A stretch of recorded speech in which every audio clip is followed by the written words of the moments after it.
Hello, I'm Ewan Thomas, Head of English. If you choose to study English literature, over the course of the 2-year period, you will study a variety of, unsurprisingly, literary texts.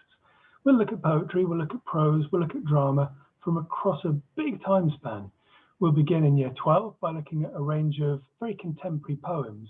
Many of these, well, all of these have been published in the last 15 to 20 years, and they focus on things like the impact of terrorism, coercive relationships and control, immigration as a topic, and a hatred of call centres.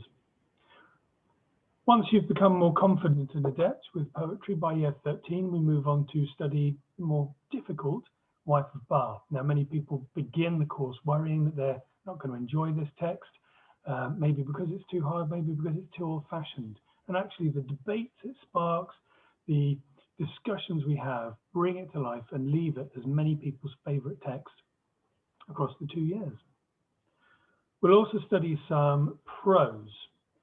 We begin in Year 12 by looking at Handmaid's Tale, a dystopian novel which is currently quite topical because in America at the moment, women are dressing in the costumes of some of those imagined future characters to criticise their society as it stands now, which actually is exactly what the novel itself is doing. Like any dystopian novel, it's not simply making up a future world for no reason. What's being criticised in that future world is what the author wishes to criticise now.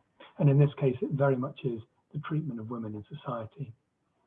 Another female author that we study and we compare with The Handmaid's Tale is Mary Shelley's Frankenstein, a very different novel, but again, a very fascinating one that many people begin the course believing they already know about and find when they read it, they really didn't. We study some drama as well. In Year 12, we look at The Duchess of Malfi, written by a contemporary of Shakespeare. It's a fast-paced play full of very interesting and bizarre themes. We, by the end of the play, have a noble character on stage believing himself to be a wolf, leaping round, whilst also having incestuous thoughts about his sister. It's perhaps not what you'd expect from a literary play, but it is fantastically good fun and great to study, and a great criticism of society at the time. Again, by the time we get to Year 13 and become more adept, we move on to Shakespeare's, in my view, best, though also bleakest play, King Lear. That makes for a very detailed term's worth of work studying that. So you'll leave us experts in that huge range of texts. And in terms of the skills you'll gain, of course, knowledge of those texts is one of them. But as Deloitte pointed out in their recent study, knowledge of any subject isn't actually what employers are after anymore. They did a detailed study to find that what employers wanted most, and they made a list of the top 25 things, were not knowledge, they were skills and talents.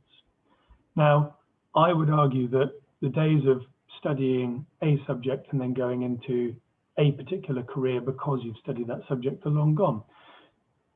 Just as well, English is a very facilitating subject.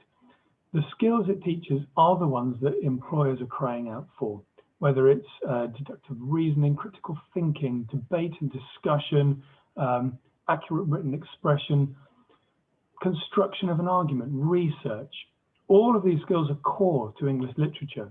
And if you take it and you have it on your CV, many, many careers are open to you, and you'll become a very attractive candidate across a number of fields. In terms of entry requirements, we ask for a grade 6 or above in literature, and ideally in language as well. We hope that you do join us for English Literature A-Level. We hope that you enjoy and engage in our lively lessons, in the debates, and the discussions about very strange, odd, and wide-ranging topics that really will stay with you for the rest of your life, as we know from ex-students who get in contact with us and tell us even now how much they remember, how much they enjoyed their study of English literature. Thank you.